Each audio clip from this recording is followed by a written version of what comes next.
أشهد أن لا إله إلا الله وحده لا شريك له وأشهد أن محمدا عبده ورسوله أما بعد فأعوذ بالله من الشيطان الرجيم بسم الله الرحمن الرحيم الحمد لله رب العالمين الرحمن الرحيم مالك يوم الدين إياك نعبد وإياك نستعين اهدنا الصراط المستقيم صراط الذين أنعمت عليهم غير المغضوب عليهم ولا الضالين. उहद वारी जंग में पाण सॻोरन सल्लल्लाहु अलैहि वसल्लम जी सीरत जे हवाले सां ज़िक्र थी रहियो। इन हवाले सां वधीक तफ़सील हीअं आहे त रसूलुल्लाह सल्लल्लाहु अलैहि वसल्लम माण्हुनि में दुश्मन जे सभिनी खां वधीक वेझो हुआ ऐं हुज़ूर सां गॾु 15 माण्हू साबित क़दम रहिया।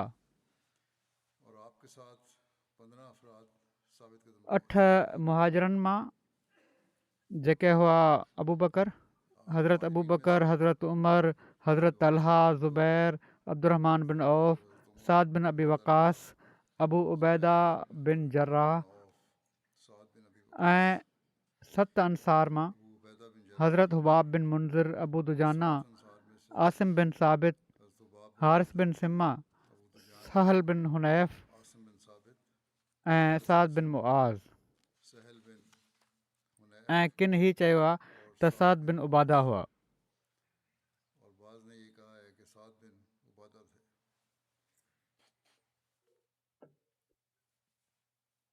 ऐं मोहम्मद बिन मुस्लिमा बि हुआ। किन ही चयो आहे त हुज़ूर जे साम्हूं 30 माण्हू साबित क़दम रहिया ऐं सभई इहो ई चवंदा हुआ त मुंहिंजो चहिरो पाण सॻोरन सल्लल्लाहु अलैहि वसल्लम जे चहिरे जे साम्हूं रहे ऐं मुंहिंजी जान हुज़ूर जी जान जे साम्हूं ऐं हुज़ूर ते सलामती हुजे, हुज़ूर ते क़ुर्बान थिए, हुज़ूर ते सलामती हुजे ऐं मुंहिंजी जान क़ुर्बान थिए। हिकिड़ी रिवायत में आहे त पाण सॻोरन सल्लल्लाहु अलैहि वसल्लम सां गॾु 11 माण्हू ऐं तलहा बिन उबैदुल्ला वञी बचिया हुआ। हिकिड़ी रिवायत में आहे त जॾहिं मुशरिकनि पाण सॻोरन सल्लल्लाहु अलैहि वसल्लम जो घेराव करे वरितो त पाण सॻोरा सल्लल्लाहु अलैहि वसल्लम 7 अंसारी असहाबनि ऐं हिकिड़े कुरैशी असहाबी जे विच में हुआ। अहिड़ी तरह हिकिड़ी ॿी रिवायत में आहे त रसूलुल्लाह सल्लल्लाहु अलैहि वसल्लम 9 माण्हुनि में अकेला वञी बचिया, 7 अंसार मां ऐं 2 कुरैश मां ऐं पाण सॻोरा सल्लल्लाहु अलैहि वसल्लम 10 हुआ। मुख़्तलिफ़ रिवायतुनि में पाण सॻोरन सल्लल्लाहु अलैहि वसल्लम सां गॾु साबित क़दम रहण वारनि असहाबनि जो अंगु मुख़्तलिफ़ बयानु कयो वियो आहे। रिसर्च सेल जेको इन में पंहिंजो नोट ॾिनो आहे हू ही था चवनि त 30 जो ज़िक्र मिले थो। इन जी हिकिड़ी तोजीह हीअ बि थी सघे थी त असहाबनि जो अंगु उन वक़्त जे लिहाज़ खां मटिजंदो रहंदो हूंदो। जंहिं 15 ॾिठा उन 15 ॿुधाए छॾिया, जंहिं जेतिरा ॾिठा ओतिरा बयानु करे छॾियईं। पाण सॻोरन सल्लल्लाहु अलैहि वसल्लम वटि असहाब ईंदा वेंदा रहंदा हूंदा, जंहिंजे करे अंग में फ़र्क़ु पवंदो रहियो।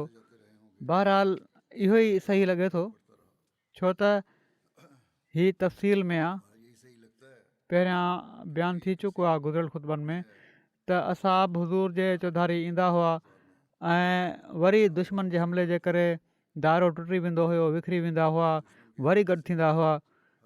बहरहाल ॻाल्हि इहा ई आहे त असहाब साबित क़दमी जो नमूनो ॾेखारींदा रहिया ऐं कंहिंखे कंहिं क़िस्म जो हीउ ख़ौफ़ न हुयो त मौत ईंदो। हीउ बि ज़िक्र मिले थो त रसूलुल्लाह सल्लल्लाहु अलैहि वसल्लम उहद जे ॾींहुं पंहिंजे असहाबनि जी हिकिड़ी जमायत खां मौत ते बैत वरिती। जॾहिं बज़ाहिर मुस्लमाननि जी पसपाई थी त हू साबित क़दम रहिया ऐं पंहिंजी जान ते खेॾी पाण सॻोरनि सलाहु वसलम जो दिफ़ा करणु लॻा एसि ताईं जो उन्हनि मां कुझु शहीद थी विया। उन ॾींहुं 8 माण्हुनि हज़ूर जे दस्ते अक़दस ते मौत जी बैत कई। इन्हनि बैत करण वारनि ख़ुशनसीबनि जा जेके नाला रिवायतुनि में बयानु थिया आहिनि उहे ई आहिनि: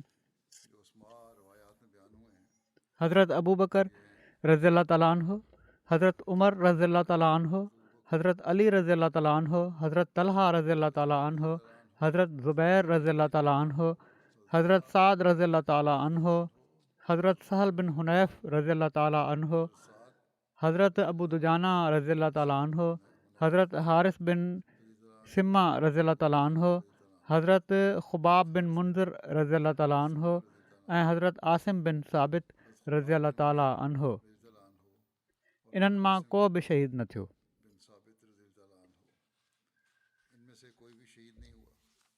लामा ज़मख़शरी जे किताब ख़साइस अशरा में आहे त उहद जे ॾींहुं हज़रत ज़ुबैर पाण सॻोरनि सलाहु अलैहि वसलम सां वॾी साबित क़दमी सां रहिया ऐं उन्हनि इन मौक़े ते पाण सॻोरनि सलाहु अलैहि वसलम सां मौत जी बैत कई हुई। माना त हीउ वाइदो कयो हुओ त हुज़ूर जी हिफ़ाज़त में सिर ॾेई छॾींदासीं पर तव्हांजो साथ न छॾींदासीं। सीरत ख़ातमुन्नबियीन में हज़रत मिर्ज़ा बशीर अहमद साहिबु असहाबनि जी साबित क़दमी ऐं जानिसारी जे बारे में लिखियो आहे त जेके असहाब पाण सॻोरनि सलाहु वसलम जे चौधारी गॾु हुआ उन्हनि जेके जानिसारियूं ॾेखारियूं तारीख़ उन्हनि जो मिसाल आणण खां लाचार आहे। हीअ माण्हू परवाननि वांगुरु पाण सॻोरनि वसलम जे चौधारी घुमंदा हुआ ऐं हुज़ूर ख़ातिर पंहिंजी जान ते खेॾी रहिया हुआ। जेको बि हमिलो थींदो हुयो असहाब उहो पंहिंजे मथां वठंदा हुआ ऐं पाण सॻोरनि सलाहु वसलम खे बचाईंदा हुआ ऐं साण ई दुश्मन ते बि हमला कंदा वेंदा हुआ। पाण वधीक लिखनि था त हीअ ॻणप जा कुझु जानिसार इन अज़ीम ॿोॾि जे साम्हूं केसिताईं बीह सघनि पिया जेका हर घड़ी भवाइती लहरुनि वांगुरु चइनी पासनि खां वधंदी पई अचे।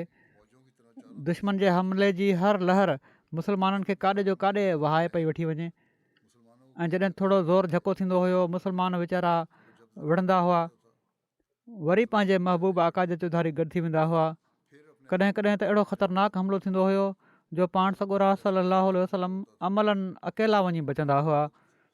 जीअं त हिकिड़ो वक़्तु अहिड़ो आयो जो हुज़ूर जे चौधारी सिर्फ़ु 12 माण्हू वञी बचिया ऐं हिकिड़ो वक़्तु अहिड़ो हुयो जो हुज़ूर सां गॾु सिर्फ़ु 2 माण्हू ई वञी बचिया।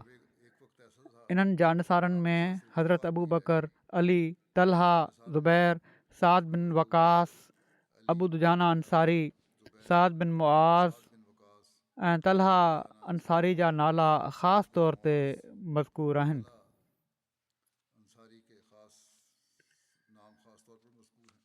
इन मां इन हवाले सां हुज़ूर जे चौधारी असहाबनि जो जेको अंगु मुख़्तलिफ़ हवालनि में अचे थो उन जी वज़ाहत थी वञे थी। जहिड़ो की मूं चयो हुयो हमले जे करे कॾहिं घटिजी पिया वञनि कॾहिं घणा पिया थी वञनि।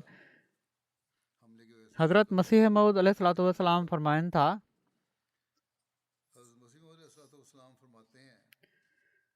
ईसाइनि जे पाण सॻोरनि सलाहु वसलम ते हिकिड़े इल्ज़ाम जो जवाबु ॾींदे ईसाइनि हीउ इल्ज़ाम हयो त पाण जाइज़ क़रार ॾिनऊं कूड़ ॻाल्हाइणु या ग़लति बयानी करणु।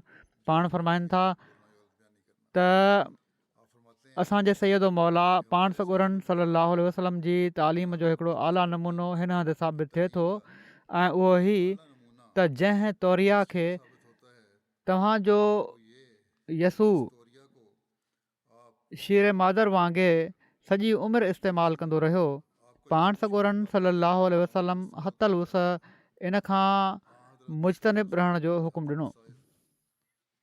तौरिया जी लुग़वी माना त हीअ आहे त वात सां कुझु चवणु ऐं दिलि में कुझु हुअणु, माना त अहिड़ी ॻाल्हि करणु जंहिं जूं ॿ मानाऊं बि हुजनि। इन जी वज़ाहत कंदे हज़रत मसीह मऊद अलैहिस्सलातु वस्सलाम तौरिया जे लफ़्ज़ खे वधीक तफ़सील सां बयानु कयो आहे। लुग़वी माना त मूं बयानु कई।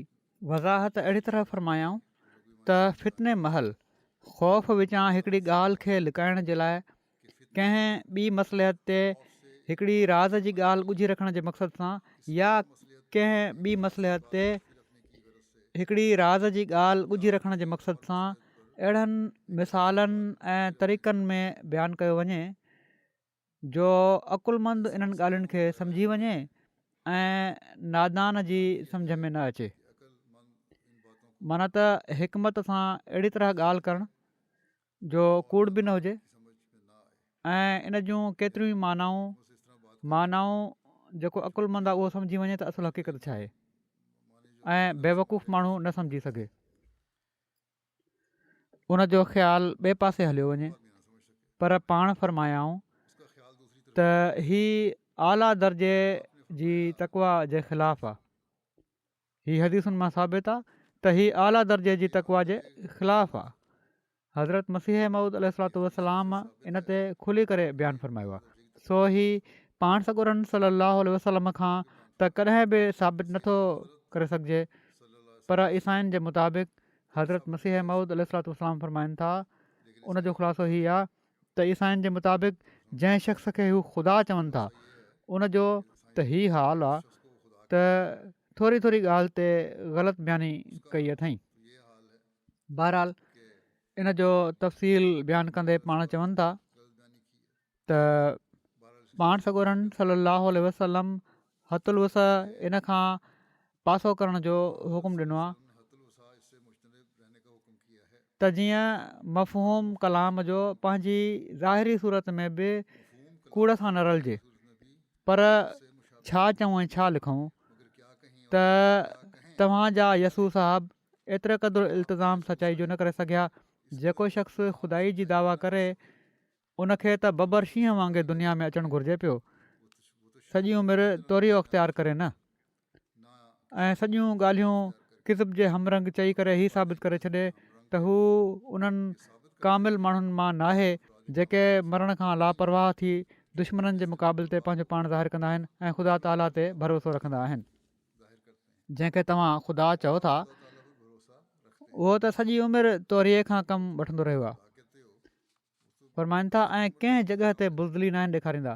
जेके अलाह ते तवकुल करण वारा हूंदा आहिनि त ख़ुदा आहे ऐं पर ख़ुदा जा नबी बि न आहिनि कंदा। मूंखे त इन्हनि ॻाल्हियुनि खे यादि करे रोअण थो अचे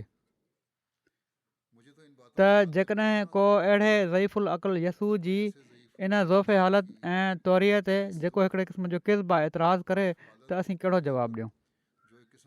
मां ॾिसां थो जॾहिं त जनाब सैदुल मुरसलीन सल्लल्लाहु अलैहि वसल्लम उहद वारी जंग में अकेला हुअण जी हालत में उघाड़ियुनि तलवारुनि जे साम्हूं चई रहिया हुआ त मां मुहम्मद आहियां, मां नबीउल्लाह आहियां, मां इब्न अब्दुल मुत्तलिब आहियां। ऐं पोइ ॿिए पासे ॾिसां थो त तव्हांजो यसू ॾकी ॾकी पंहिंजे शागिर्दनि खे ई हक़ीक़त जे ख़िलाफ़ु तालीम ॾिए थो त कंहिंखे न चइजो त मां यसू मसीह आहियां। हालांकि इन फ़िक्रे सां उनखे को बि क़तलु नथो करे त मां हैरत जे दरिया में गर्क थी थो वञा। फ़रमाइनि था त मां हैरत जे दरिया में गर्क थी थो वञा त ए ख़ुदा हीउ शख़्स बि नबी चवराए थो जंहिंजी शुजात जो वाट ख़ुदा जी ही हाल आहे।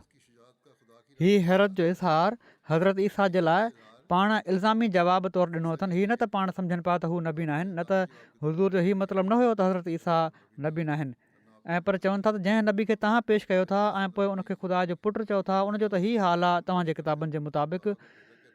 पोइ तव्हां पाण सॻुरनि सलम ते एतिराज़ु कयो था त पाण कूड़ ॻाल्हाइण या बुज़दिली ॾेखारणु जाइज़ करार ॾिनो अथनि। इब्न इसहाक़ लिखियो आहे त जॾहिं काफ़िरनि पाण सॻुरनि सलम जो घिरा करे वरितो त पाण सॻुरनि सल्लल्लाहु अलैहि वसल्लम फ़रमायो मन रजुलुन यशरी लना नफ़्स, केरु शख़्स आहे जेको असांजे लाइ पंहिंजो पाण विकिणी छॾींदो। त ज़ियाद बिन सकन 5 अंसारी असहाबनि सां गॾु उथी बीठा ऐं के माण्हू चवनि था त हू अमारा बिन यज़ीद बिन सकन हुआ त ही रसूलुल्लाह सल्लल्लाहु अलैहि वसल्लम जे साम्हूं शुजात जो दाद ॾींदे ॾींदे हिकु हिकु करे शहीद थींदा रहिया। एसि ताईं जो उन्हनि मां आख़िरी ज़ियाद या उमारा हुआ ही विढ़ंदा रहिया, एसि ताईं जो उन्हनि खे केतिरा ई ज़ख़्म लॻा।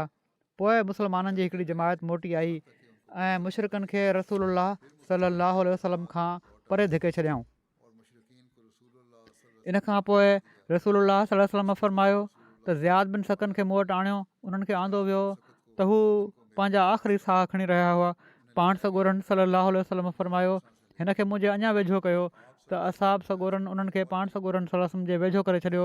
पाण पंहिंजो मुबारक क़दम उन्हनि ॾांहुं कयाऊं। उन्हनि पंहिंजो चहिरो हुज़ूर सल्लल्लाहु अलैहि वसल्लम जे मुबारक क़दम ते रखे छॾियो ऐं हज़रत ज़ियाद जो मौत इन हालत में थियो जो उन्हनि जो ॻिटो पाण सॻोरनि सल्लल्लाहु अलैहि वसल्लम जे मुबारक क़दम ते हुयो ऐं उन्हनि जे जिस्म ते 14 ज़ख़्म लॻा हुआ। हज़रत मिर्ज़ा बशीर अहमद साहब बयानु कनि था त हिकिड़ो वक़्तु जॾहिं कुरैश जे हमले जी हिकिड़ी ग़ैर मामूली लहर उथी त पाण सॻोरनि सल्लल्लाहु अलैहि वसल्लम फरमायो केरु आहे जेको हिन वक़्तु पंहिंजी जान ख़ुदा जे रस्ते में क़ुर्बान करे छॾे। हिकिड़े अंसारी जे कननि में हीअ आवाज़ु पियो त हू ऐं 6 ॿिया अंसारी असहाब बि दीवाननि वांगुरु अॻिते वधिया। उन्हनि मां हिकु हिकु हुज़ूर जे चौधारी विढ़ंदे सिर ॾिनो। इन पार्टी जा रहिस ज़ियाद बिन सकन हुआ। पाण सॻोरनि सल्लल्लाहु अलैहि वसल्लम इन हमले खां पोइ हुकुम ॾिनो जॾहिं उहो काफ़रनि जो हिकिड़ो ज़बरदस्त जेको हमिलो हुयो उहो थोरो घटि थियो ऐं ॿिया असाब बि अची विया ऐं थोरी जॻह साफ़ थी वई त पाण सॻोरनि सल्लल्लाहु अलैहि वसल्लम हुकुम ॾिनो त ज़ियाद खे खणी मूं वटि आणियो। ज़ख़्मी पिया हुआ, माण्हुनि खणी आंदो ऐं उन्हनि खे पाण सॻोरनि सल्लल्लाहु अलैहि वसल्लम जे अॻियां आणे सुम्हारियऊं। उन वक़्तु ज़ियाद में कुझु साह हुयो पर हू दम ॾेई रहिया हुआ। इन हालत में उन्हनि वॾी कोशिश सां पंहिंजो कंधु खयों ऐं पंहिंजो मुंहुं पाण सॻोरनि सल्लल्लाहु अलैहि वसल्लम जे क़दमनि ते रखे छॾियऊं ऐं इन ई हालत में सिर ॾेई छॾियऊं। हज़रत मुसब बिन उमैर जी शहादत जो वाक़ियो बि लिखियलु आहे त हज़रत मुसब बिन उमैर पाण सॻोरनि सल्लल्लाहु अलैहि वसल्लम जे अॻियां वठी रहिया हुआ ऐं विढ़ंदे विढ़ंदे शहीद थी विया। हिननि खे इब्न कमिया शहीद कयो। तारीख़ में अचे थो त ग़ज़वा उहद जे अलमबरदार हज़रत मुसब बिन उमैर झंडे जी हिफ़ाज़त जो ख़ूब हक़ अदा कयो।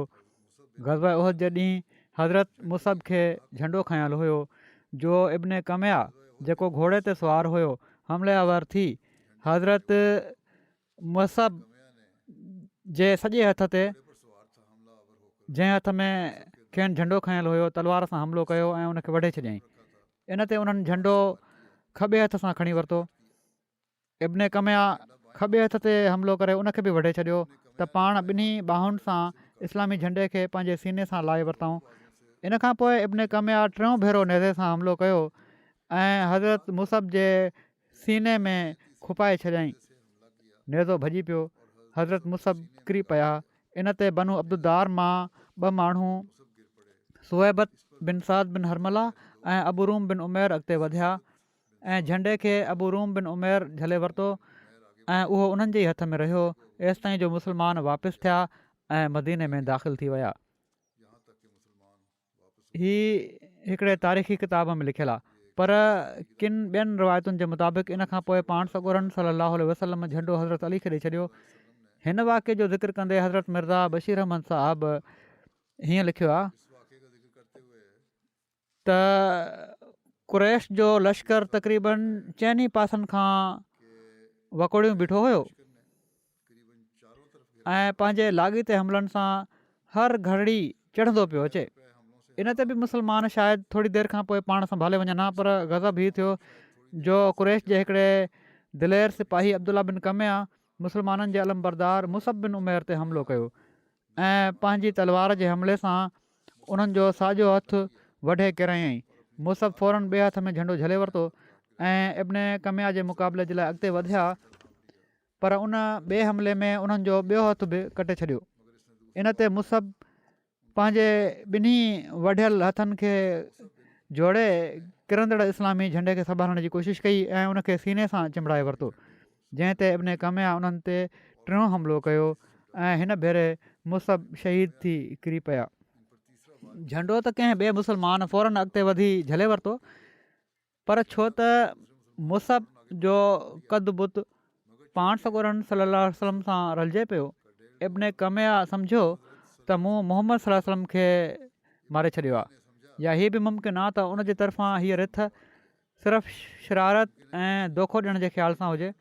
बहरहाल उन मुसब जे शहीद थी किरी पवण ते लुड़ करे ॾिनो त मां मोहम्मद सल्लल्लाहु अलैहि वसल्लम खे मारे विधो आहे। इहा ख़बर ॿुधी मुस्लमाननि जा बचियल सचियल होश बि हलिया विया ऐं उन्हनि जी जमियत बिल्कुलु छिड़वछड़ थी वई।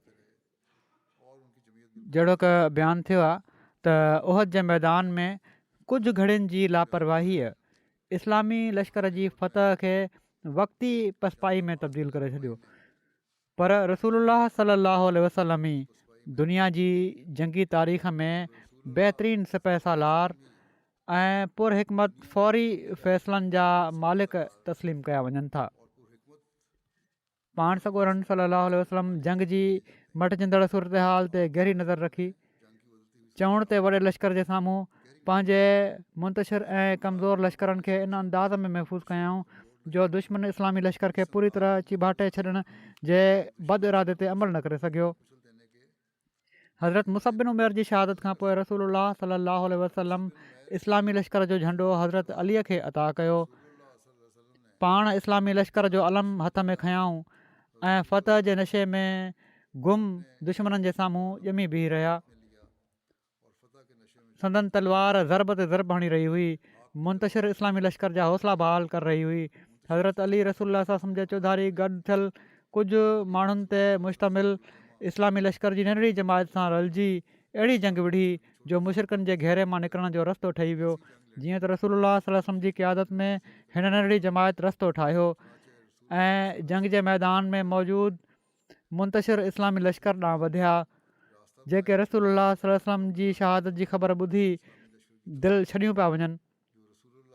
तंहिं करे मके जे मुशरिकनि बि इस्लामी लश्कर जी वापसी खे नाकाम बणाइण जे लाइ लाॻीता हमला शुरू करे ॾिना, पर रसूलुल्लाह सल्लल्लाहु अलैहि वसल्लम जी पोइते हटण जी हिकमत अमली बि अहिड़ी कामयाबु हुई जो थोरी नफ़री अधु दाइरे जी शिकिल में कुल्हे सां कुल्हो मिलाए दुश्मन जे हमलनि खे नाकाम बणाईंदे ग़ैर महसूसु अंदाज़ में जबल जे लक ॾांहुं सुरकी रही हुई।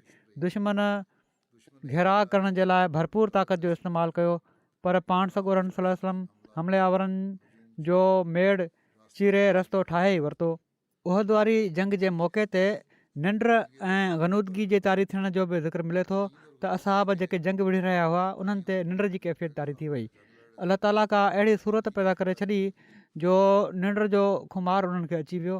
इन जो तफ़सील हीअं आहे, हज़रत ज़ुबैर बिन अवाम बयानु कनि था त जॾहिं उहद वारी जंग में खटंदे खटंदे कमु ॿिए पासे हलियो वियो त मां पंहिंजो पाण खे पाण सॻोरनि सल्लल्लाहु अलैहि वसल्लम जे वेझो ॾिठो, जॾहिं असां सभई बदहवास ऐं ड्रनल हुआसीं ऐं असां ते निंड नाज़िल कई वई। अहिड़ी हालति हुई जो लॻे पियो त निंड जो झूठो आहे जेको उनजी हालति असां ते तारी थी वई आहे, जीअं त असां मां को शख़्स अहिड़ो न हुयो जंहिंजी खाॾी उनजे सीने ते न हुजे, माना त निंड ऐं गनूदगी जी हालति में कंध हेठि लड़ी पिया हुआ। चवनि था त अलाह जो कसम मूंखे ईअं पियो लॻे जीअं मोहतब बिन कुशैर जो आवाज़ु ख़्वाब में ॿुधण में पियो थो अचे। हू चई रहियो हुयो त जेकॾहिं असांखे फ़ैसिले जो अख़्तियार हुजे हा त असां कॾहिं बि हिते अहिड़ी तरह क़तलु न कया वञूं हा। मोहतब बिन कुशैर अंसारी असाबी हुआ ऐं बैत अक़बा, ग़ज़वा बदर ऐं उहद में शामिलु थिया हुआ। मां उन्हनि जे इन जुमिले खे यादि करे वरितो जॾहिं अहिड़ी तरह ख़्वाब जी हालति में ॾिठो त इन मौक़े जे बारे में अलाह ताला हीअ आयत नाज़िल फ़रमाई, सुम्मा अनज़ल अलैकुम मिन बादिल ग़म्मे अमनतन वआसन यख्शा ताइफ़तम मिनकुम व ताइफ़तुन क़द अहम्मतहुम अनफुसुहुम यज़ुन्नून बिल्लाहि ग़ैरल हक़्क़ि ज़न्नल जाहिलिया यक़ूलून हल लना मिनल अम्रि मिन शै कुल इन्नल अम्र कुल्लहु लिल्लाह। त पोइ उन तव्हां ते ग़म खां पोइ तस्कीन बख़्शण ख़ातिर निंड जो झूठो लाथो जेको तव्हां मां हिकिड़े गिरोह खे ढके रहियो हो, जॾहिं त हिकिड़ो उहो गिरोह हुयो जो जन खे उन्हनि जी जाननि फ़िक्रमंद करे फिटी कयो हुयो। हू अलाह जे बारे में जाहिलियत जे गुमाननि वांगुरु कूड़ा गुमान करे रहिया हुआ।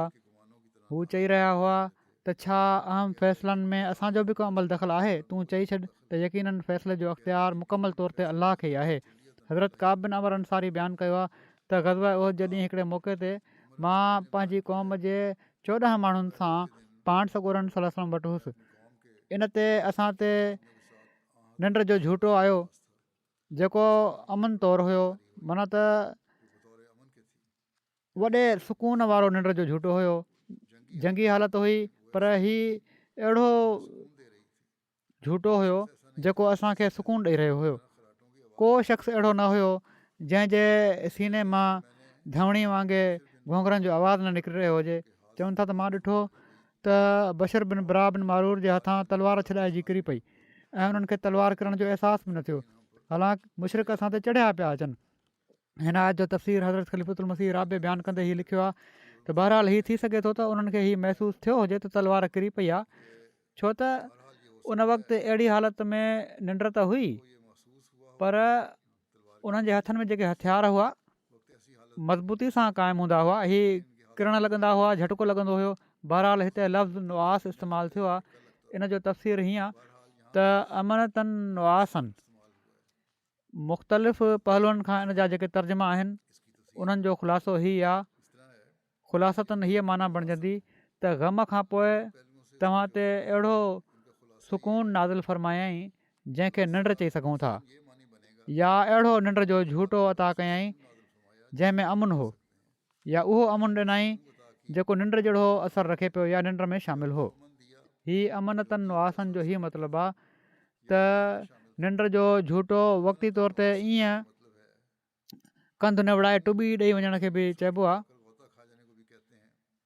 पर हिते नुआस जी माना अहिड़े क़िस्म जो निंड जो झूठो नाहे, ऐं पर उहा कैफ़ियत आहे जेका जाॻण ऐं निंड जे विच जी कैफ़ियत हूंदी आहे। सुम्हण खां पहिरियां हिकिड़ी विची अहिड़ी मंज़िल ईंदी आहे जिथे सॼे आसाब खे हिकिड़ो सुकून मिली वेंदो आहे, ऐं उहो ई गहिरो सुकून आहे। जेकॾहिं उहो सुकून ओड़ी तरह जारी रहे त पोइ उहो निंड में तब्दील थी वेंदो आहे। अहिड़ी हालत में इंसानु जेकॾहिं पंध में आहे त किरंदो नाहे, किरण खां पहिरियां उनखे झटको लॻी वेंदो आहे ऐं हू ॼाणे वठंदो आहे त मां कहिड़ी कैफ़ियत में हुउसि। पर जेकॾहिं निंड अची वञे त पोइ पंहिंजे आसाब ते उज़वनि ते को अख़्तियार नाहे रहंदो। बहरहाल थी सघे थो त बशर बिन बरा खे इन हालत में अहिड़ी तरह जी गहरी निंड बि अची वई हुजे, पर बावजूद जंग जी हालत जे उहा हुई सुकून जी कैफ़ियत ऐं इंसानु किरी पवंदो आहे। ऐं जेकॾहिं इनखे सही मञियो बि वञे त इन जे करे उनजा हथ थोरा ढरा थिया हुजनि त तलवार किरी पई। बहरहाल हीअ हालत अहिड़ी हूंदी आहे जंहिंमें फौरी अहसासु बि थी वेंदो आहे त मां गहरी निंड में वञा पियो थो, ऐं पोइ इंसानु झटके सां जाॻी पवंदो आहे।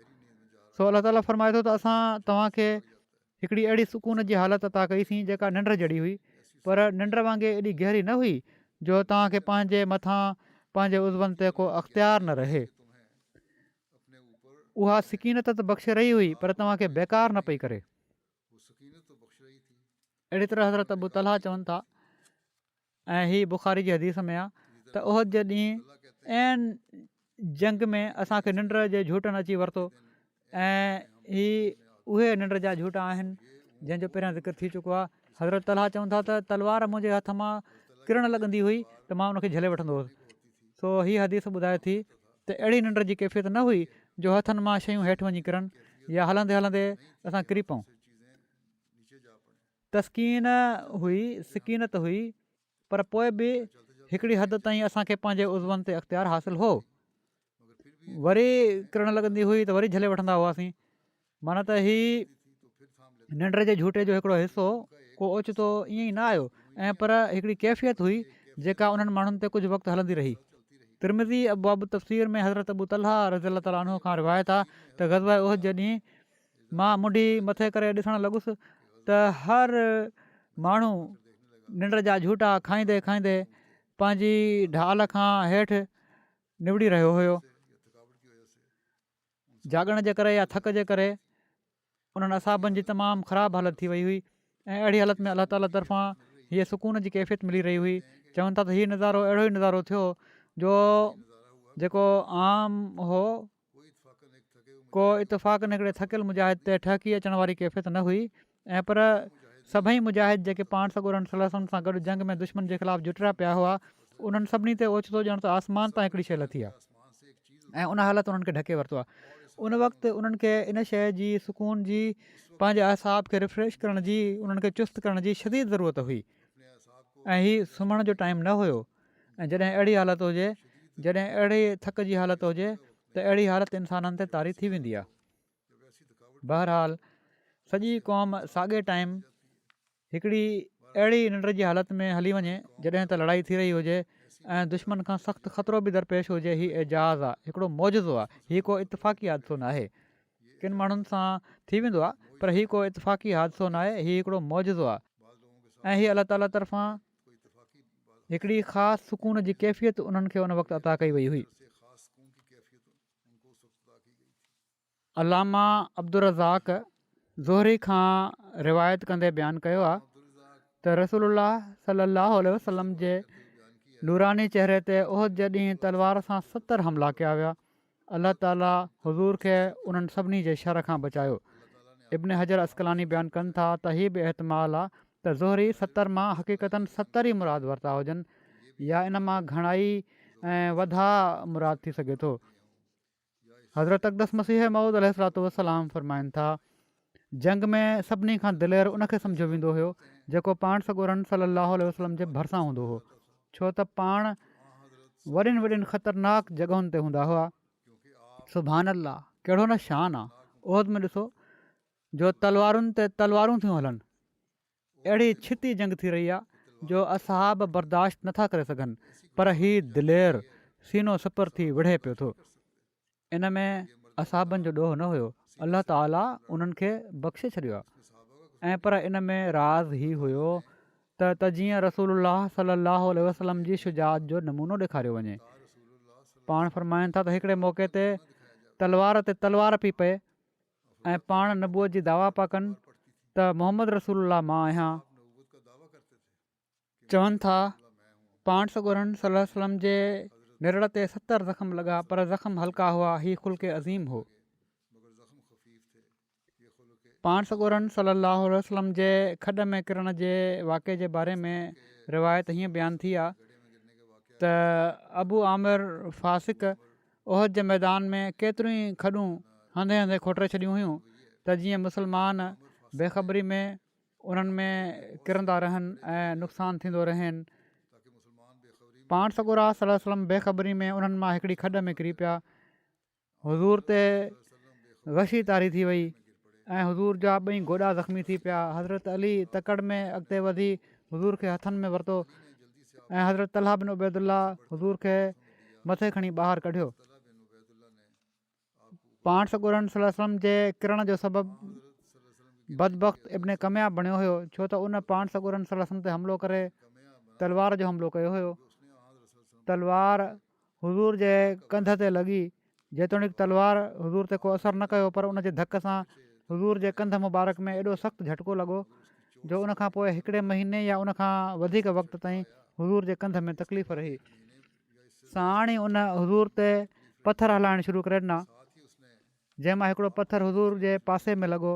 हेॾां उतबा बिन अबी वकास जेको हज़रत साद बिन अबी वकास जो भाउ हुयो, उन पाण सॻोरनि सल्लल्लाहु अलैहि वसल्लम खे छिके हिकिड़ो पथर हयो जेको हुज़ूर जे चहिरे ते लॻो ऐं हुज़ूर जो हेठियों रुबाई ॾंदु, माना त साम्हूं वारनि ॿिनि ॾंदनि ऐं चोंबियारे ॾंदनि जे विच वारो ॾंदु भॼी पियो। साण ई इन सां हेठों चप फाटी पियो। इमाम इब्न हजर अस्कलानी बयानु कनि था त ॾंद जो हिकिड़ो टुकड़ो भॻो हुयो, पाड़ खां न पटिजी पियो हुयो। हज़रत साद बिन अबी वकास जेके इन ई उतबा जा भाउ हुआ, जॾहिं उन्हनि खे ख़बर पई त पाण सॻोरनि सल्लल्लाहु अलैहि वसल्लम ते हमिलो करण वारो उन्हनि जो ई भाउ हुयो, त हू पल जे जोश में उनजे पीछो कंदे लश्कर जे अंदरि घिरी विया। हू बयानु कनि था त उन वक़्तु जेतिरो हिर्स मूंखे उनखे क़तलु करण जो हुयो, शायदि ई दुनिया में कंहिं ॿी शइ जो कॾहिं ओतिरो थियो हुजे। पर उतबा उन्हनि खे धोखो ॾेई निकिरी वियो ऐं वापसि हलियो वियो। हिकु भेरो वरी उनजी ॻोल्हा में विया, पर उहो हर भेरे टारे निकिरी वेंदो रहियो। ऐं जॾहिं टियों भेरो वञणु लॻा त पाण सॻोरनि सलम हज़रत साद खे फ़रमायो, ए ख़ुदा जा बाना, छा तुंहिंजो सिर ॾियण जो इरादो आहे? हज़रत साद बयानु कनि था त अहिड़ी तरह पाण सॻोरनि सलम जे झलण ते मां भीजी वियुसि। पाण सॻोरनि सलाहु वसलम उतबा बिन अबी वकास जे ख़िलाफ़ु हीअ दुआ कई, अल्लाहुम्मा ला यहूलो अलैहिल हौल हत्ता यमूत काफ़िरन। ऐं अल्लाह, हिन ते हिकिड़ो साल न गुज़रे जो हू काफ़िर हुअण जी हालत में मरी वञे। अल्लाह ताला हुज़ूर जी हीअ दुआ अहिड़ी तरह क़बूलु फ़रमाई जो उन ई ॾींहुं हज़रत हातिब बिन अबी बलता उनखे क़तलु करे छॾियो। हज़रत हातिब चवनि था त जॾहिं मां उतबा बिन अबी वकास जी शर्मनाक जुरत ॾिठी त मां फ़ौरन पाण सॻोरनि सलम खां पुछा कई त उतबा काॾे वियो आहे? पाण उन पासे इशारो कयाऊं जंहिं पासे हू वियो हुयो। मां फ़ौरन उन जे पुठियां रवानो थियुसि पीछो कंदे, एसि ताईं जो हिकिड़े हंधि मां उनखे ॾिसण में कामयाबु थी वियुसि। मूंखे नज़र अची वियो, मां फ़ौरन ई उन ते तलवार सां हमिलो कयो, जंहिंसां उनजो कंधु वढिजी परे वञी किरियो। मां अॻिते वधी उनजी तलवार ऐं घोड़े ते कब्ज़ो कयो ऐं उनखे वठी पाण सॻोरनि सलम वटि आयुसि। पाण हीअ ख़बर ॿुधी ॿ भेरा फ़रमायाऊं, रज़ी अलाह अनक, रज़ी अलाह अनक, माना त अलाह तोसां राज़ी थी वियो, अलाह तोसां राज़ी थी वियो। इन हमले में पाण सॻोरनि सलम जे मथे ते जेको लोही टोप हुयो उहो बि भॼी पियो। पिणु दुश्मन जे लाॻीते हमलनि सां हुज़ूर जो चहिरो मुबारक बि ज़ख़्मी थी पियो ऐं खल फाटी पई। हुज़ूर जे चहिरे मुबारक ते हमिलो करण वारो हिकिड़ो हमले आवर अब्दुल्ला बिन शहाब ज़ोहरी हुयो, जंहिं बाद में इस्लाम क़बूल करे वरितो। हीअ तफ़सील वधीक हले पियो थो, इनशा आईंदा बयानु थींदो। हिन वक़्तु मां कुझु मरहूमनि जो बि ज़िक्र करणु चाहियां थो। पहिरियों ज़िक्र आहे मुकरम अबू हिल्मी मोहम्मद उकाशा साहब ऑफ फ़लस्तीन जो। शरीफ़ उहदे साहब हिननि जे बारे में लिखनि था त कुझु ॾींहं अॻु ग़ज़ा जे इलाइक़े जे असांजे अहमदी भाउ मोहम्मद उकाशा साहब खे तमामु संगदिली सां शहीद कयो वियो आहे। हिननि जो लाश हिननि जे घर खां कुझु मुफ़ासिले ते नज़र आयो। इना लिलाहि व इना इलैहि राजिऊन। मरहूम तमामु मुख़लिस अहमदी हुआ, 75 साल उमिरि हुअनि।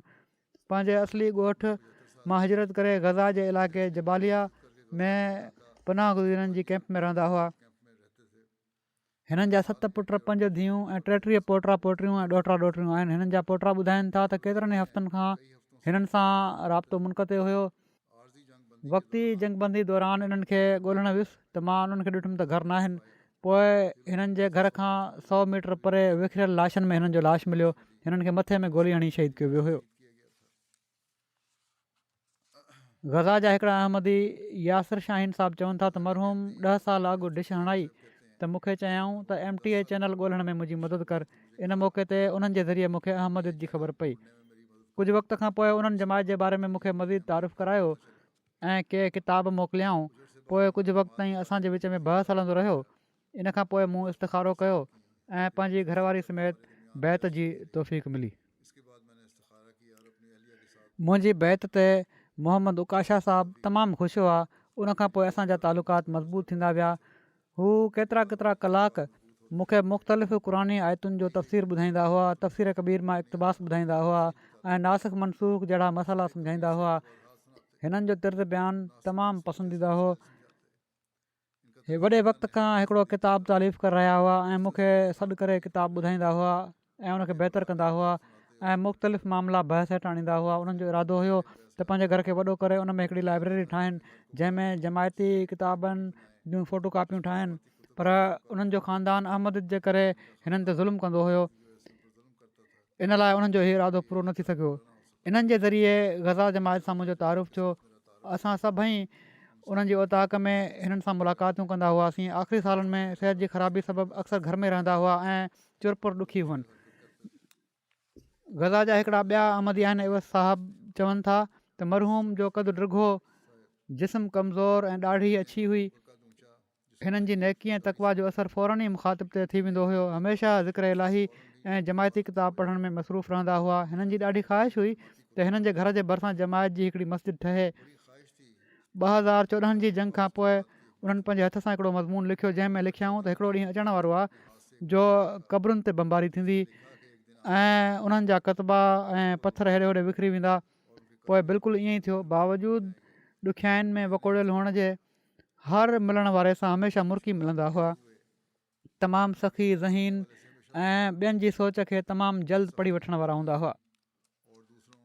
हिकिड़ा डॉक्टर यूसुफ़ साहबु आहिनि, चवनि था त बिरादरम अबू हिलमी तमामु मुख़लिस ऐं सचा अहमदी हुआ। अहमदी थियण खां पहिरियां ई उन्हनि जी सोच ऐं मामला अहमदनि वारा हुआ।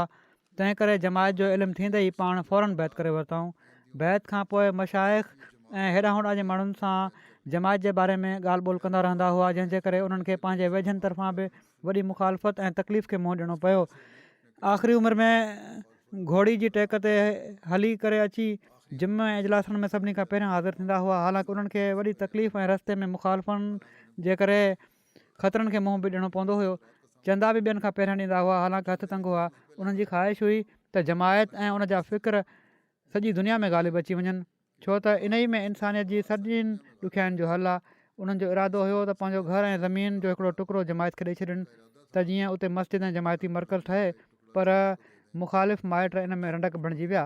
अलाह ताला हिननि जा दर्जा बुलंद फ़रमाए, हिननि जी औलाद खे बि हिननि जी दुआउनि जो वारिस बणाए, हिननि जा ॿार ऐं अज़ीज़ अहमदियत ऐं हक़ीक़ी इस्लाम खे सम्झण वारा थियनि ऐं पोइ अमुन ऐं सलामती ॾिसण वारा थियनि। अलाह ताला हिननि जे इलाइक़नि में अमुन क़ाइमु फ़रमाए, ज़ालिम जा हथ रोके ऐं ज़ालिम जो ख़ात्मो फ़रमाए। इसराईल हाणे लुबनान जी सरहद सां लॻ बि हिज़बुल्ला जे ख़िलाफ़ु महाज़ खोले पियो थो ऐं जंहिंजे करे हालात अञा ख़राबु थींदा। अहिड़ी तरह अमरीका ऐं बरतानिया होसी यमनी क़बीलनि जे ख़िलाफ़ु जेको महाज़ खोलियो आहे, हीअ सभई शयूं जेके आहिनि हीअ जंग खे अञा वसी कनि पियूं थियूं, फैलाए रहियूं आहिनि। ऐं हाणे त केतिरनि ई लिखण वारनि लिखी छॾियो आहे, लिखनि पिया था त आलमी जंग जा आसार तमामु वेझो नज़र अचनि पिया था। सो दुआउनि जी वॾी ज़रूरत आहे।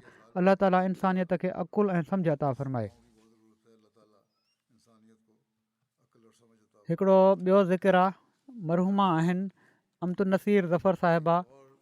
हैदर अली ज़फ़र साहिबु मुरबी सिलसिला जर्मनी जूं घरवारियूं कुझु ॾींहं पहिरियां फ़ौत थी वियूं हुयूं। इन्ना लिल्लाहि व इन्ना इलैहि राजिऊन। अलाह ताला जे फज़ुल सां मूसिया हुयूं। हिननि जे पोइ रहिजी वियल घर भातियुनि में हिननि जे मुड़ुस खां अलावा 2 पुट ऐं हिकिड़ी धीउ शामिलु आहे। हिननि जा नाना हज़रत चौधरी अमीनुल्ला साहिबु रज़ी अला ताला अन्हो हज़रत मसीह मऊद अलैहिस्सलाम जा असाबी हुआ। हैदर अली ज़फ़र साहिबु लिखनि था त मां मुरबी हुउसि, फील्ड में रहियो आहियां। मुख़्तलिफ़ वक़्तनि में तक़रीबन 12 साल ई मूंखां अलॻि रहियूं आहिनि, पर कॾहिं बि को शिकवो न कयऊं। ऐं हिकिड़ो दफ़ो हिकिड़ी ॻाल्हि थी, कॾहिं कंहिं ॻाल्हि ते कुझु डिस्टर्ब रहियूं आहिनि। मां पुछा कई त पहिरियां छो न ॿुधाई, त उन्हनि चयो त इन लाइ न ॿुधायो जो तव्हांखे उते कंहिं क़िस्म जी डिस्टर्बेंस न थिए पंहिंजे मैदान अमल में। फ्रैंकफर्ट जे हल्के बैतु सुबुह जूं सदर बि रहियूं आहिनि। ख़िलाफ़त जुबली साल में सदर लजना फ्रैंकफर्ट तौरु ख़िदमत करण जो हिननि खे मौक़ो मिलियो। अलाह ताला जे फज़ुल सां नमाज़ रोज़े जूं ॾाढियूं पाबंद हुयूं, तहजद गुज़ार हुयूं, क़ुर शरीफ़ बाक़ाइदा उनजी तिलावत करण वारियूं, ॾाढो सदको ख़ैरात करण वारियूं, चंदनि जी बरवक़त अदायगी करण वारियूं हुयूं। अलाह ताला मरहूमा सां मग़फ़िरत ऐं रहम जो वर्ताव फ़रमाए। अॻिलो ज़िक्र आहे नसीम अख़्तर साहिबा बेगम हबीबुल्ला कालू साहिबु ऑफ घटियालिया जो, जेको कुझु ॾींहं पहिरियां हिननि जी वफ़ात थी आहे। इन्ना लिल्लाहि व इन्ना इलैहि राजिऊन। अलाह जे फज़ुल सां मूसिया हुयूं।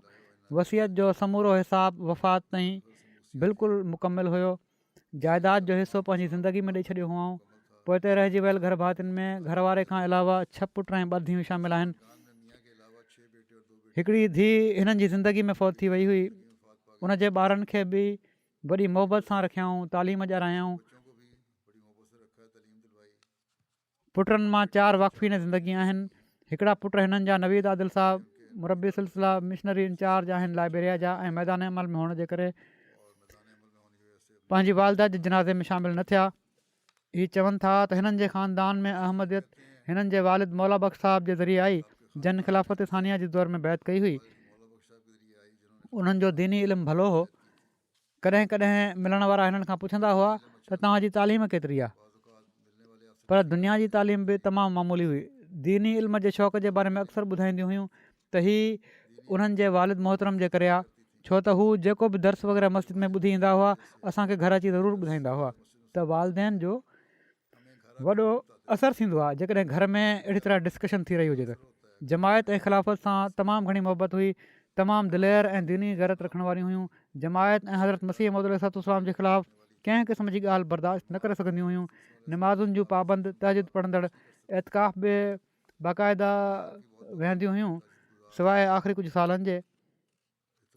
क़ुर शरीफ़ जा बि रमज़ान जे ॾींहंनि में 3-4 दौर मुकमल कंदियूं हुयूं। घुमंदे फिरंदे दुरूद शरीफ़ ऐं अलाह ताला जो ज़िक्र कंदियूं हुयूं। हिकु दफ़ो ओचितो किरी पवण जे करे हिननि जी जंग भॼी पई। उन वक़्तु उन्हनि जा हिकिड़ा पुट लिखण वारा मुरबी साहिबु जेके आहिनि आदिल साहिबु, उन्हनि जा नंढा भाउ उते वियल हुआ ऐं उन वक़्तु जॾहिं उन्हनि जी वापसी हुई उन ॾींहुं ई हेठि किरियूं आहिनि ऐं जंग भॼी पियनि। त उन्हनि हिननि खे चयो त तूं पंहिंजी ड्यूटी ते वञु ऐं ॿिए ॻोठां भर वारे ॻोठां पंहिंजे ॼाटर खे घुरायऊं ऐं उन सां गॾु अस्पताल वयूं ऐं पंहिंजे पुट खे चयऊं त तुंहिंजो हीउ कमु आहे त तोखे दीन जी ख़िदमत जे लाइ फौरी तौर ते वञणु घुरिजे। नवीद आदिल साहिब बि चवनि था त 7 सालनि खां पोइ मोकल ते वियुसि, हिननि सां मुलाक़ात थी। उन वक़्तु हिननि नसीहत कई त ज़िंदगी मौत अलाह जे हथ में आहे, का ख़बर नाहे त कंहिंजो मौत केॾी महिल अची वञे। तंहिं करे जेकॾहिं अहिड़ो वक़्तु अचे थो त तोखे पंहिंजी ड्यूटी छॾे नाहे अचिणो, उते ई रहिजांइ जिथे तूं हुजीं। तंहिं करे हीअ पंहिंजे सेंटर में हुआ, हीअ वालदा जे जनाज़े में शामिलु न थी सघिया। अॻिलो ज़िक्र आहे मुकरमा मुबारका बेगम साहिबा बेगम रशीद अहमद ज़मीर साहिब ऑफ बशीराबाद स्टेट जो। हीअ बि कुझु ॾींहं पहिरियां हिननि जी वफ़ात थी आहे। इना लिल्लाहि व इना इलैहि राजिऊन। हिननि जे ख़ानदान में अहमदियत हिननि जे वालिद मोहतरम बहावल हक़ साहिब जे ज़रिए आई, जन 1948 में हज़रत ख़लीफ़तुल मसीह सानी रज़ी ताला अन्हु जे हथ ते बैत कई हुई। वॾियुनि ख़ूबियुनि जूं मालिक हुयूं, 5 वक़्तु निमाज़ुनि जूं पाबंद, तहजुद जूं पाबंद, मुख़लिस जमायती ख़िदमत करण वारियूं नेक पाकबाज़ ख़ातून हुयूं। केतिरनि ई जमायती उहिदनि ते फ़ाइद रहियूं। हिननि खे ख़िदमत करण जी तौफ़ीक़ मिली। लजना जूं सदर बि रहियूं। तक़रीबन सॼी ज़िंदगी जमायती ख़िदमत में गुज़ारी अथनि। सवें ॿारनि ऐं ॿारड़ियुनि खे क़ुर शरीफ़ पढ़ायाऊं, परदे जो ॾाढो ख़्यालु कंदियूं हुयूं। ॿारड़ियुनि खे बि परदे जी तलक़ीन कंदियूं हुयूं। ख़िदमत ख़ल्क़ जे कमनि में वधी सदी हिसो वठंदियूं हुयूं। ग़रीबनि ऐं बेवाउनि जी ज़रूरत जो ख़्यालु रखंदियूं हुयूं। केतिरनि ई ग़रीब ऐं यतीम ॿारड़ियुनि जी शादियुनि में उन्हनि जी मदद कयाऊं। केतिरनि ई ॿारड़ियुनि खे सिलाई ऐं भर्त भरणु सेखारियाऊं। हर जुमे जे ॾींहुं जुमे जे वक़्त खां 2 कलाक पहिरियां मस्जिद हली वेंदियूं हुयूं ऐं औरतुनि वारे हिसे जी सफ़ाई पाण कंदियूं हुयूं ऐं उनखां पोइ नफ़िल पढ़ंदियूं हुयूं। तमामु ईमानदार हुयूं। केतिरियूं औरतूं पंहिंजो ज़ेवर ऐं रोक रक़म हिननि जी ईमानदारी जे करे हिननि वटि रखाए छॾींदियूं हुयूं अमानत तौरु। कॾहिं बि उन्हनि कंहिंसां झेड़ो न कयो, सख़्ती न कई, बदतमीज़ी न कई। तमामु आला अख़लाक जूं मालिक हुयूं। अलाह ताला जे फज़ल सां मूसिया हुयूं। जॾहिं पंहिंजी वसियत कई अथनि त गॾु ई धीअनि जी वसियत करायाऊं। अहिड़ी तरह ॻोठ में केतिरनि ई औरतुनि खे बि वसियत जे निज़ाम में शामिलु करायाऊं। पोइ रहिजी वियल घर भातियुनि में हिननि जे घरवारे खां अलावा हिकिड़ो पुटु ऐं 5 धीअूं आहिनि।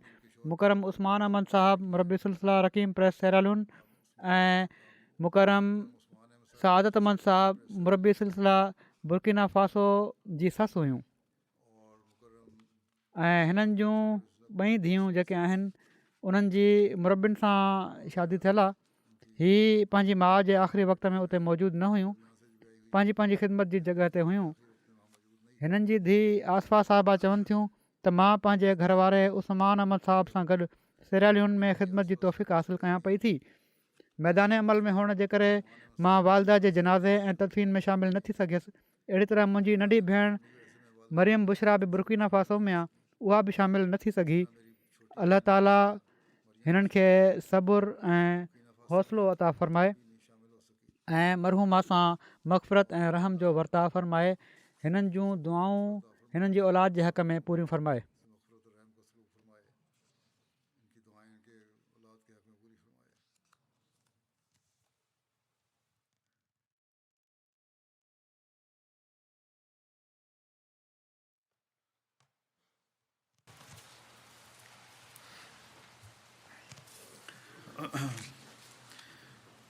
Alhamdulillah نحمده ونستعينه ونستغفره ونستغفره ونؤمن به ونتوكل عليه ونعوذ بالله من شرور أنفسنا ومن سيئات أعمالنا من يهده الله فلا مضل له ومن يضلل فلا هادي له ونشهد أن لا إله إلا الله ونشهد أن محمدا عبده ورسوله